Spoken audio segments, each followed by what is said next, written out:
good morning and welcome to the Business Owner Strategy Forum that we hold on a weekly basis. My name is Matt Murphy. I'm the Managing Director of Prime Accounting and Business Advisory, for those that don't know me. And, we've been obviously running this for the last sort of 15 weeks while we've been going through COVID. And really this has now developed into something that, we hold on a weekly basis at this present time, because what it does is it sort of helps us sort of navigate through the complexity of business and helps us really understand some of the things that, are difficult to understand. So we've got some great presenters that have presented over the last period of time with us.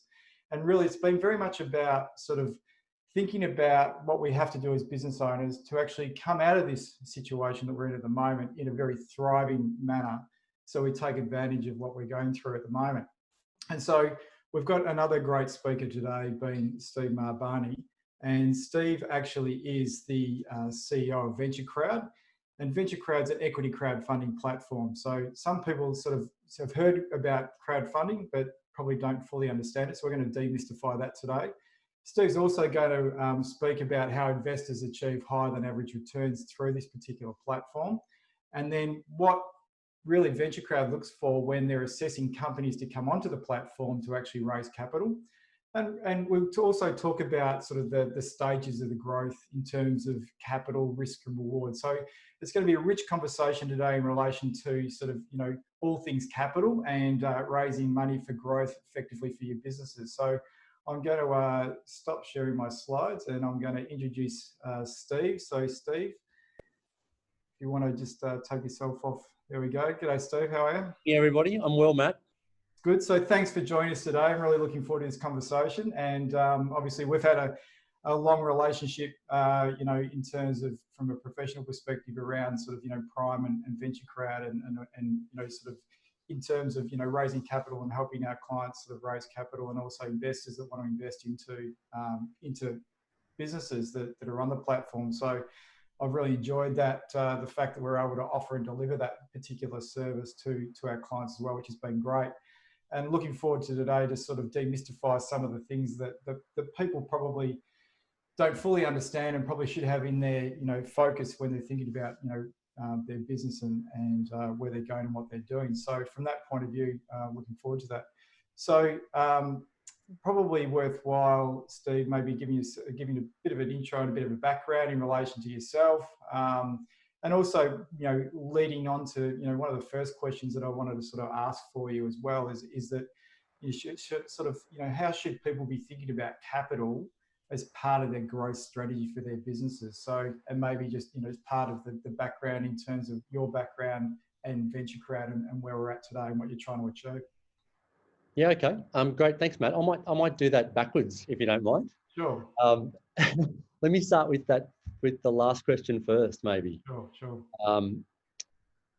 I think if you were to ask anybody on this call, what are the critical elements or inputs that must exist in their business to grow and thrive, they'll say, and we'd all say the same thing. We'd say product, we'd say customers, we'd say systems and processes, we'd say people and governance, we'd say brand and marketing, right? At a high level.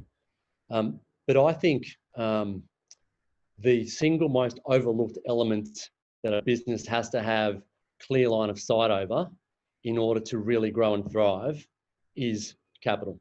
Yeah. Right. Capital is one of the most important elements in any business, and particularly in the kinds of businesses that I have spent my career working with, which is early stage and expansion stage businesses that are not yet at a stage where they can obtain traditional bank funding, right? Which is actually getting harder and harder for lots of people. But certainly for early stage and expansion stage growth, high growth type businesses. So for those guys, they will almost always be able to tell you what they're doing about product. They will almost always be able to tell you what they're doing about customer acquisition, customer retention, unit economics. They'll know that stuff off the back of their hand, right? Often they'll have a people strategy, right? They'll almost always, in this sort of day and age, have a systems and processes and technology roadmap. But when you ask about capital, often it's one of those things that's left until there's an emergency and we need it, right? We're running out of capital. We need to do X, Y, and Z. We need to find money. We need to find money fast. And I think that's problematic. So one of the things we like to try to do with the companies we work with is try to ensure that capital is part of their board reporting, their strategic planning, well in advance of when they actually need to raise. And I'll tell you why. We'll get to that as we just as we chat today. But the other thing I suppose I wanted to cover by way of context is to say that so like all of those other elements we just discussed, like product or people, the delivery of capital, the obtaining and delivery of suitable capital for your business, and it's different from business to business, is a specialty skill set. And it comes at a cost, just like product does, just like technology does, just like brand and marketing does, right? Now, on the issue of cost, whether that's the cost of engaging a capital raising firm to help you, or the cost of saying, well, we're not going to do that. We're just going to have our executives roll the dice, right? Try to do it themselves, takes them out of the business for 3 to 6 months while they're having, meeting after meeting after meeting in generally an unfiltered sales process with a list of investors who may or may not be genuinely interested, but will take your meeting and will take an hour of your time in the hope of saving that cost. I think that's a false economy. I've seen it happen over and over and over and over. So two things I really want everybody sort of to be with me on as we go into this is, one, the delivery of capital is a specialty skill set. And secondly, there is a cost of capital. And you've got to kind of get your head around that. And your board does nice and early. If you can get through that, and if that makes sense to you, if that resonates, and I'm always happy to have that debate, of course, but if that resonates, then the next part of what we're going to discuss today makes sense. To just sort of labor that point for one more second, if in your business, you wouldn't ask your finance director to lead your digital marketing strategy, right? That would be a disaster, no offense to the accountants. But, and you wouldn't ask your HR manager to deliver your technology roadmap, okay? I know that sounds very obvious, but and you don't do that because we respect those things as specialist skill sets. And you know that if you want to get them done properly, you have to have an experienced person or persons doing that particular job. Otherwise, you're probably going to screw it up. So it's a fair point to make, Steve. And I think that what we do, and you've touched upon a number of things there, and firstly about the different phases of raising capital. And it's obviously when you're in startup phase, then it's very front and center in regards to, and if you're developing technology or something that's pre-revenue, that's hungry for cash, then capital is going to be front and center. And typically what people do is they'll raise from the 3 Fs, as we've spoken about before, the friends, families, and fools, or we should call them fans, or we should friends, families, and fans. I like friends, family, and fans. Yeah, it's right? Fans. Fans is better than fools. But I don't know.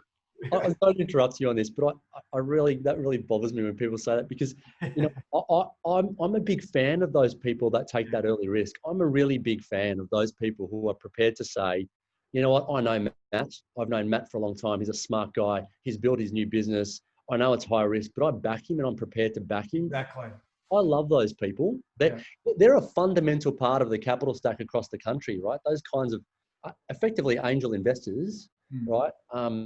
And I've got a lot of time for them. So. And I do too. And I do. That's why I say fools and then replace it with fans, because I'm the same. But it's interesting that's kind of where you typically will get your first lot of capital. Yes. But then what you're talking about is the plan beyond that. And sometimes we forget that and we don't do it in a planned stage. And especially what you said for startup, but then expansion. And so therefore, I think we've got to be very responsible about that. And you're right about, you want to have that plan before you need it, because you don't want to be in that desperation stage, or potentially what we talk about, running out of cash, and therefore not being able to get to the end of the runway and take off, and crash instead. So that's part of that particular process. Yep. So I just wanted to touch upon those particular points, because I think it's important to frame it from that perspective. And you're 100% right about making sure that we're actually spending the time and effort and money in ensuring that we actually are able to raise that particular capital as well. Yeah. We don't just sort of think we can do it ourselves when we don't have that expertise. I completely agree with you. I actually think the best time to start planning your next capital raise is as soon as you close the one before. Mm-hmm. the next day. Yeah. You know, what does this mean now? How long until we need to go back to the market and to do what? Well, you know, we'll come to that. Yeah. But I agree. So you got to have a capital strategy. I think that's really, really important. And a number of different people in your world, in your business, will feed into that, right? You know, your finance team and your accounting and tax advisors, your lawyers sometimes, but there'll be a bunch of people that will feed into that. Your board, of course, and your advisory board if you have one. Your business mentors if you don't have an advisory board, but you just use one-on-ones, right? Mm-hmm. But that strategy has to align with your forecast for growth, and just has to sit nicely in parallel to that. And it's something you got to track. And just to be clear, when you're talking about capital, you're talking about equity capital, you're talking about investment into the business from that perspective, because you touched upon debt before and said that, you know, if you can't raise it through traditional means of debt funding from banks, Yeah. then really you're talking about raising it from investors. Now, the investor could come in on a debt instrument and then, you know, or a convertible note into going to equity, but typically we're talking about from private investor individuals. Yeah. That you're raising either capital or debt that's going to turn into capital. Is it worth sort of, you know, just highlighting that particular point? Yeah, actually, I think that's a really important point, right? Because I actually think, and we've started to use this more and more over the last sort of 6 months at VentureCrowd. There are companies for whom I've recommended that they don't do an equity raise, right? But think about quasi debt because of where they're at. And when I say quasi debt, convertible note is obviously an option, but you know, convertible note, generally, you are going to expect it to convert at some stage, probably at the next capital raise, probably at a discount, right? But I'm actually talking about things like, you know, the issue of preference shares, which are redeemable by the company, right, at a relatively high coupon, but effectively debt, right? So I think, and again, right, this is something we'll come to a bit later on. The deal structure is something, it's not a fait accompli. It's a discussion you should have and think through, because each of those elements, equity, debt, preference shares, what sort of preference terms are in those preference shares if they are, com note, what sort of terms of conversion are in, all of that is going to ultimately make a massive impact on what you and your founders hold. Yeah. I mean, you could be giving up a lot simply by getting those terms wrong. It's very, very simple to just not realize the impact of the structure of your capital raise. So I agree with you. And I think, I just think it depends on the company. It depends on where they're at. It depends on what their forecast for revenue looks like. It depends on their ability to repay. It's that sort of thing, right? But ultimately, equity is the most expensive form of capital. Exactly. And the reality is we've got to think about what you touched upon a minute ago is control, okay? Because when you actually, I always talk about the fact that you've got to give up something to go up, okay? And so if you actually are going to raise, obviously if you're going to grow your business through organic means, what happens in that situation is you're giving up your time and your profitability, as in your return on that in terms of you personally, because you're injecting it back into the business. The second way is obviously going to get debt. What you're giving up there is security from a risk perspective. So that's what you're giving up there. And when you're actually going into investment and equity, potentially you can be giving up control of your businesses to a degree if you actually go beyond that sort of, you know, limits of 50% and stuff like that. So I think it's important to think about your capital stack and injection to work out what you're ultimately trying to achieve from that too, which is what you're touching upon. Yeah. I mean, what we're going to talk through in a moment about the kinds of things that we look for, and sort of things for the listeners to think about as they begin to think through how they might approach a capital raise that's coming up. All of that comes from a deep and painful career, basically dealing with companies looking to raise capital and working with the investors that raise that capital. So my background, and you touched on it before, I'm a corporate lawyer. I'm a former partner of PwC, specializing in funds management, but in particular in venture capital. And while I was at the firm, we set up many of the VC funds around the country that you might know. I sat on the board of Sydney Angels, so I worked with, you know, syndicates of angel investors doing that FFF phase. Yeah. On a regular basis, you know, and we and at the time I was giving the thought leadership for the firm as well on venture capital in a briefing series that we ran every year called The Future of Venture Capital. And at that briefing, we would talk about what was going on in the venture capital markets, in the equity capital markets, what's happening globally, what's happening in Australia, and what does that mean specifically for fund managers, right? And about 4 years ago, I was thinking through the thematic, right? What is the thematic this year? We had just done one on fintech, and the guys at Reinventure spoke with me. We did one on corporate venturing, and Todd from NAB spoke with me. And this year, the data that was resonating for me was this digitization of capital raising through equity crowdfunding in the Northern Hemisphere. Yep. And we were looking at the data, and the numbers were doing this, right?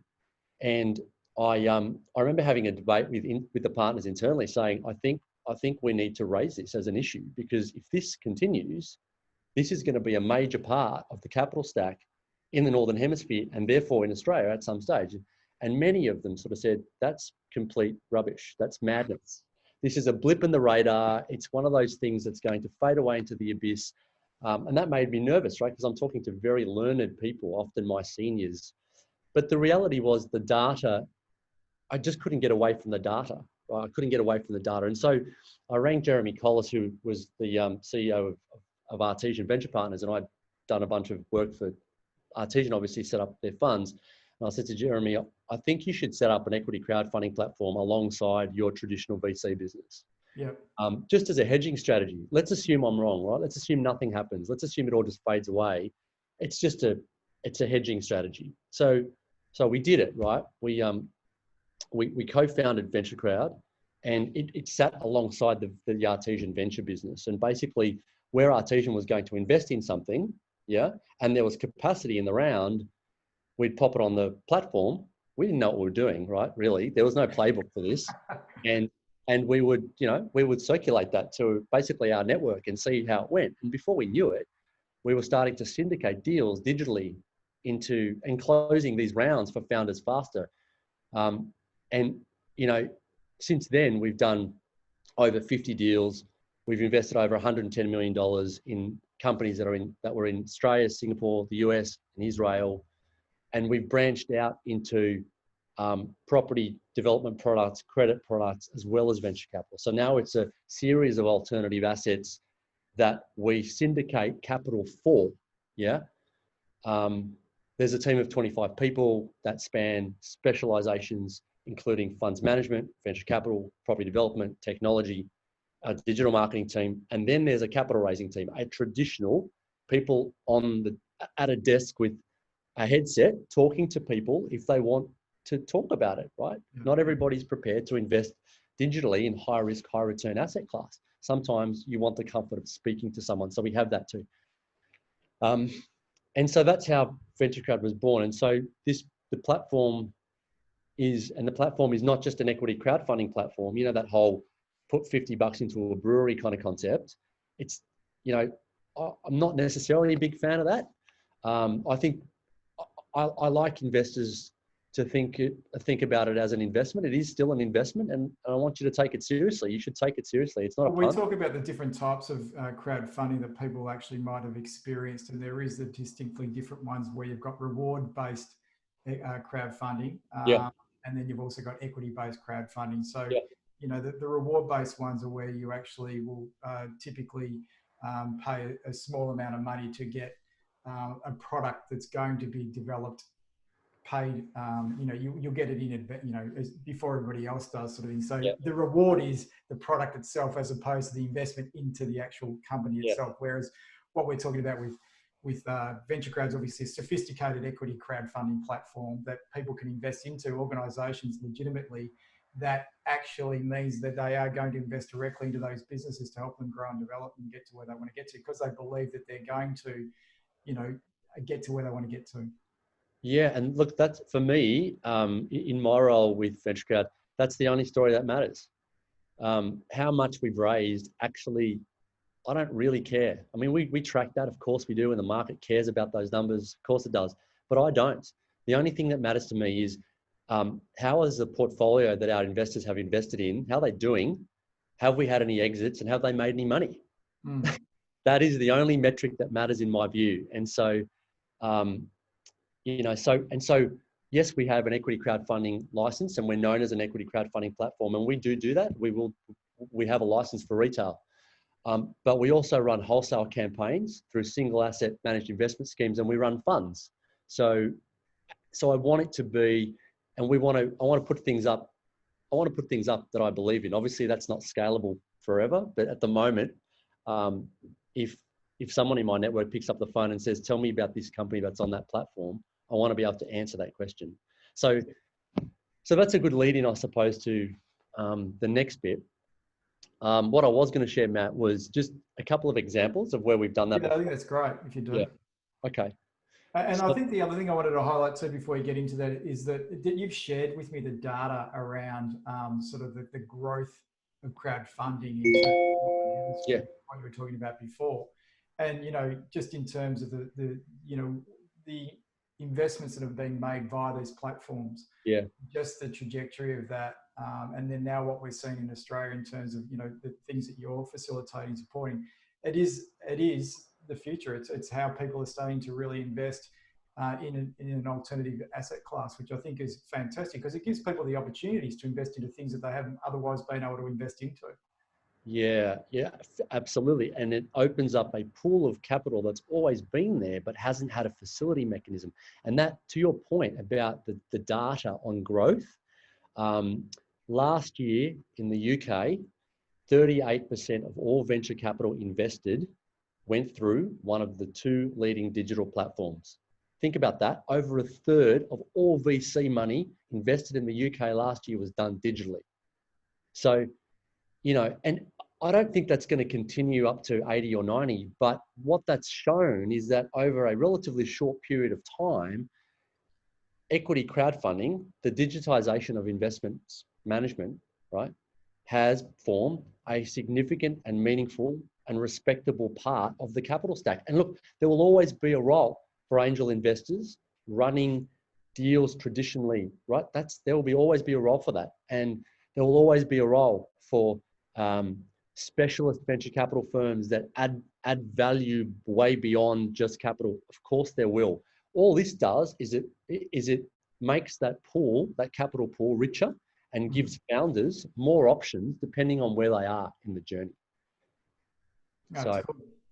Yeah. And we've had some successes, right? So in the last kind of 2 years, a couple that I'll mention, we raised $6 million for a company called Nextbar.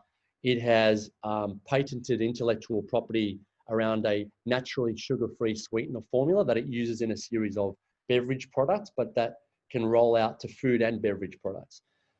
We raised $6 million at a pre-money valuation of 20. That was about 18 months ago. Nextbar is currently in market to raise a much larger chunk of money at a pre-million valuation of 100. That capital raise will involve global financial partners. It's being run out of London. And that capital raise, when it closes, will provide a liquidation opportunity for our investors. So for those people who invested in that round at 20 million pre, that's a 5 times return if they decide to take this as a liquidation opportunity in under 2 years. Which is awesome. So we really like. It's a great result and it's a great story, and and that funding, as you said before, has allowed that company to scale, grow, and develop into what it is today, to be able to take it to the next stage, to then make it into a global brand, really. Yeah, I mean, I sit on the advisory board of Nextbar, and I know the guys and the team very well, and I can tell you, it is one of the most committed teams one of the most talented teams I've ever worked with. And these people are working around the clock to make this possible. And it's hard. It's really, really hard. And we don't take, and I won't allow our team to take any credit for this success, right? But we have had a tiny role to play, just a little role to play in enabling where they've gone, and that is by providing capital. And this is the discussion we were having earlier. Without that, right? Without that input, that fundamental element of capital, the right capital at the right time, on the right terms, it just wouldn't have been possible to do this. Yeah, it's a great story, that one. Obviously, I followed it through being part of VentureCrowd, sort of. So, and it is. It's great to see, capital injection into an organisation that is actually able to then scale, as you say, and get to where it's going to get to. And without it, it would never have got there. And this just helps enable businesses to do that, and it actually helps multiple things, including the GDP of this country, and that's really important too. Oh, spot on, spot on, spot on. We made an investment into J-Ride, which was our first listing last year. Our investors been there for 18 months or so. They got in at 24 cents and sold out at 50. So, that was just over a doubling of their money in 18 months. We're really proud of that result. And, I guess there's a number of other examples, but you get the theme, right? When it works and you have the right people on your side working with you to deliver this, and you have the right team and the right product and all of that, I'm not dismissing the importance of all of those fundamentals, then the story just it's the potential for it to go well is much, much higher. So that's the only reason I point out those things. And one of the things that I like about the platform sort of model is the fact that you can actually directly invest into things that of interest to you, or you might have some subject matter expertise in certain companies or certain industries where you think, I understand that, and therefore I'm prepared to put money into that. I'm prepared to back that. And I think that's really good too. Now, well, there's obviously great success stories, but there's obviously things that don't go as well as what we'd like them to, which is the nature of investing, especially investing into early stage and sort of scaling up businesses sort of type thing, because, there's no certainty in that space. And that's why it's important to still probably have a portfolio approach to these particular investments. But I just like the fact that you're able to invest directly rather than in a fund environment where you're getting a fund manager that's picking the different investments and stuff like that. You may not necessarily have any resonance with, and you're relying upon their expertise, which is fine, and that's what you pay them for. But to have the opportunity to invest directly into things that may be of interest or that you might understand and therefore want to back, I think it's worth highlighting that point. Yeah, no, I agree. I mean, another good example of that is Zager, the intelligent cookware company, right? We just closed just over $1 million for Zager in a wholesale raise, right? At a pre-money valuation of $2.5 million. I've been on the advisory board of that company well before they went to raise. And I mean, I don't know anything about intelligent cookware. I don't know anything about manufacturing out of China. It's just not my skill set. Most of the companies I've ever worked with have tended to be financial services or technology companies or SaaS-based companies. So this was a bit of but the reason, to your point, the reason I did it is because I found the product compelling, right? Because, I'm an avid home cook. Yep. And so that was a product I could see myself buying, first of all. And secondly, because I knew the team, and the team for Zager was the same team that co-created the Magic Bullet, right? And, I'm sure everybody on this call will have heard this many, many, many times. You back the jockey, not the horse. I absolutely subscribe to that view. Because if you've got the wrong jockey, the horse could be the world's best horse, but it's just going to go nowhere, right? It's going to run around in circles. That's probably not a bad segue into that, is that, what do you see as the formula for the ones that are successfully able to raise capital compared to the ones that aren't? Because there's certainly companies that want to raise capital that aren't successful in doing so. Yeah. And it's worthwhile getting sort of that lens on it as well. And obviously one of the criteria that you just mentioned then is that the people that are running the business, or the founders, or the people that are behind it, that the passion behind the business or the idea or the brand is something that sits highly with you, by the sound of it. It's absolutely one of the top 4. So I was going to break this part of the discussion into sort of 2 areas, right? Gateway 1, what are those critical first step things that we look at? And then secondly, what's in Gateway 2? Now, Gateway 2, everything that sits behind that, I generally think is fixable, right? And I'll tell you what I mean by that in a minute. But Gateway 1, it's either there or it's not, right? So let's talk about that. In that sort of first group of assessment criteria, the first one is pretty specific to VentureCrowd, but it's only specific to VentureCrowd because this is what the market is telling us it wants, and also because it aligns with our own purpose, right? So the very first thing we look at is, does this business fit into a purpose-driven sector with an impact, right? With some kind of social impact of some kind. It has to be not just good for investors, not just good for the founders, but good for humanity. If we can't make that argument on a meaningful level, we probably won't do it. And the reason we won't do it is not because we're Pollyannas, right, who are just idealists. The market is very clear on this. The investors are looking for companies that have a focus on sustainability. They're no longer prepared to back companies where the only return is a financial return, but is ultimately killing the planet, polluting the oceans, et cetera, et cetera, et cetera. They just don't want that. Where kids in Asian countries are being paid next. All of that those days are gone, and our investors are expecting us to run that filter over companies. And where there is a purpose story, where there is a meaningful purpose story, people are more likely to be engaged, right? So that's the first one. Does it fit into a purpose-driven sector? Is it good for investors, founders, and humanity? The second one is there has to be a meaningful level of IP protection. It's very difficult. It's not impossible, but it is difficult to raise capital quickly and efficiently for a company that doesn't have any IP protection, where it's easily able to be replicated by anyone at any time. That's hard. Now, intellectual property doesn't just mean a patent or a defensible copyright. It could be a series of trade secrets which are the result of years of iteration. That is definitely possible. That's a bit harder to argue, but it's possible. And I've seen companies argue that whilst this thing that we have, this process that we have, is not patentable, it's going to be very hard for anybody else to get here quickly without the information we have as a trade secret. I get that. Yeah. So it doesn't have to be registrable every time, but it has to be a meaningful level of intellectual property.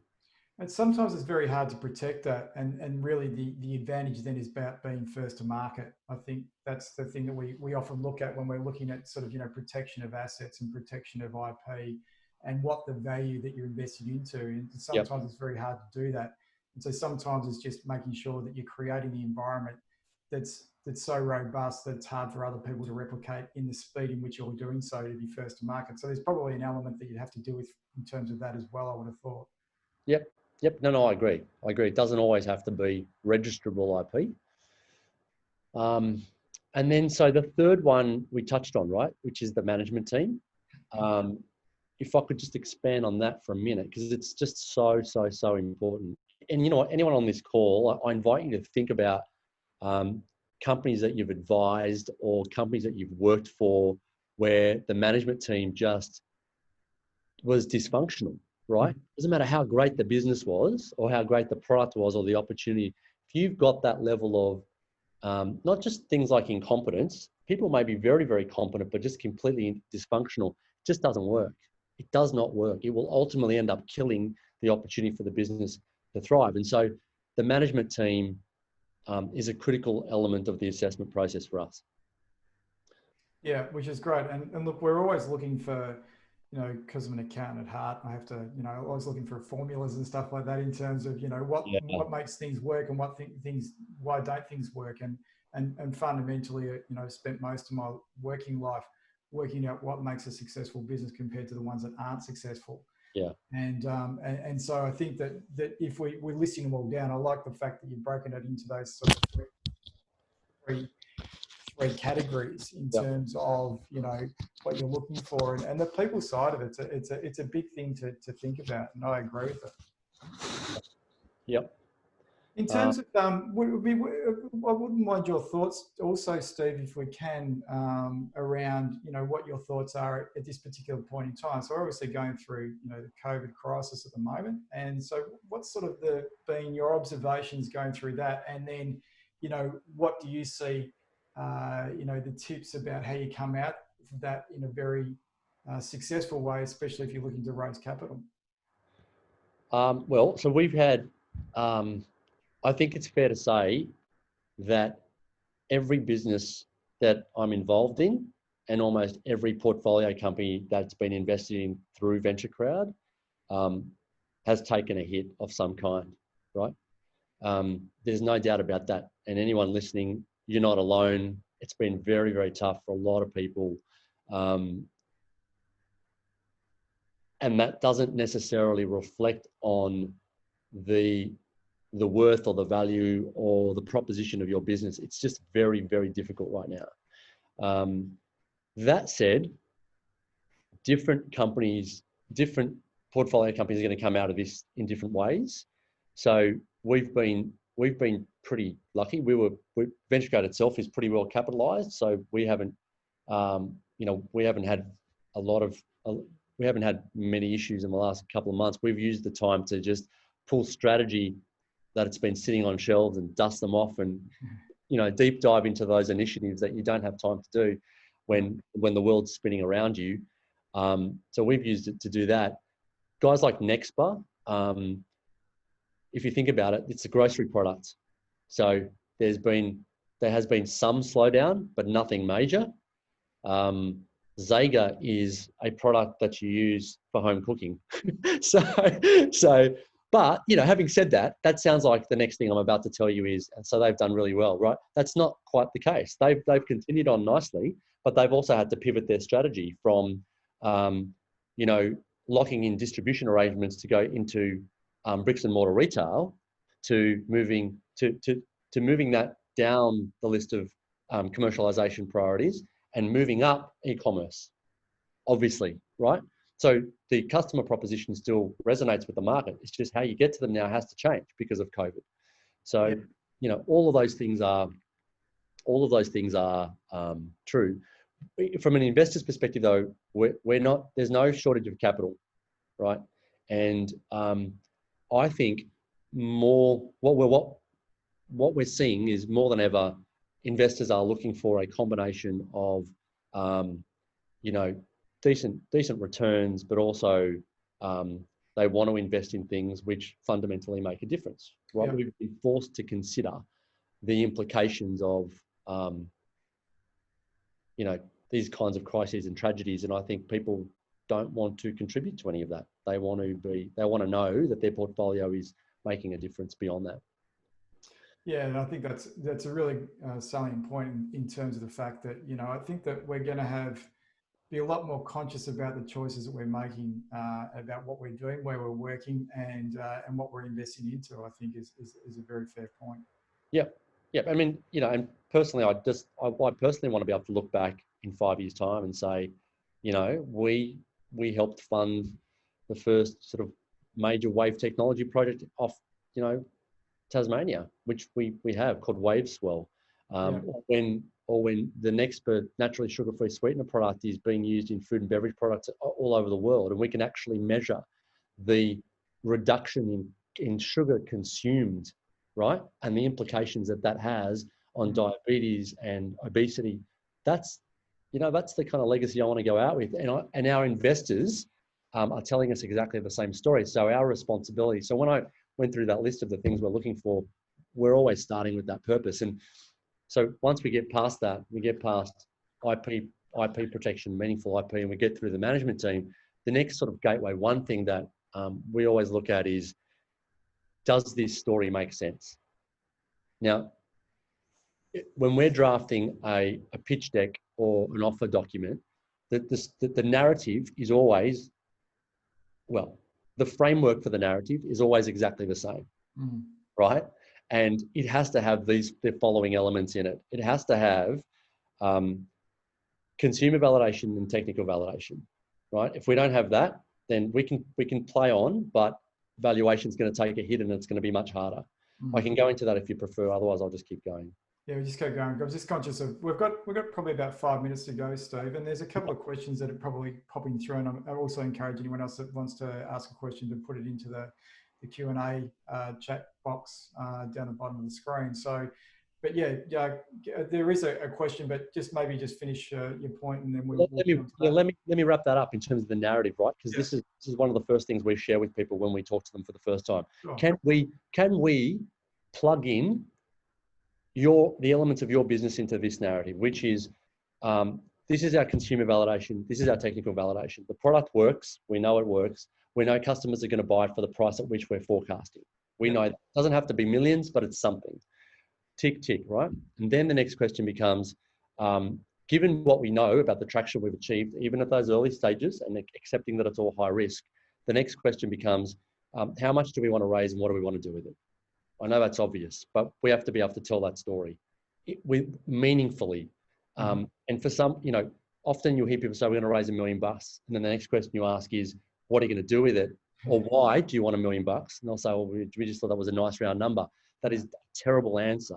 That is a terrible answer. Because the next thing I want to see is, let's look at the forecast for FY21, show me where those numbers sit, and then let's take them out and see if you're still okay, right?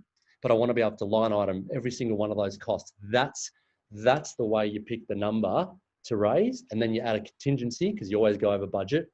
That's okay. That always happens. That's the number you should seek to raise. And that's exactly when we're looking at assisting clients in raising capital and getting capital ready and all the things they're doing and going through offer documents or IMs and that sort of type thing, is that I'm always looking for that. What do you want the money for? Why do you need the money? What are you going to do with it?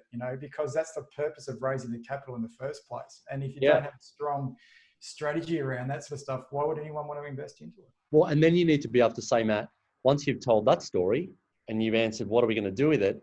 If we do this with it, right? If we do this, if we're able to execute that plan with this money, then at the end of that, what is the likely valuation of this business? And what does that mean for investors today?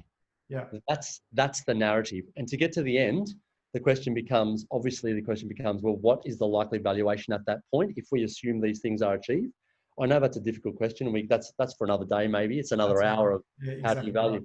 Right. Yeah. But that's the narrative, right? You have to be able to tell that story. And if you can tell that story and people can believe that story, if it makes sense, does the story make sense? Then you can begin to flesh that out into things like corporate structure, finance, et cetera, et cetera, et cetera. It's spot on. And these are great points. And I think it's been really a good way of condensing a lot of the things that it's in your head and what you do on a daily basis. Just got a quick question, before we sort of wrap up, and if there's anyone else that's got questions, just to let everybody know, because I know that I get these questions a lot, is this recording available? Absolutely. We actually have recorded every single one of our sessions for the last sort of 16 weeks, and they're all online that we give you the link to anyway, so which is great for anyone for that. But just in terms of a question that we've got from Mikey, that any advice for someone with minimal corporate business experience looking for initial investment into a company? Is it difficult to approach investors when you don't have a track record? You probably get that a bit, Steve, or you've seen it a bit in terms of people that are, that they don't necessarily have that experience and they've got to go and do it, and so people have got to back them. How do you sort of overcome that? Well, I think that is overcomeable, right?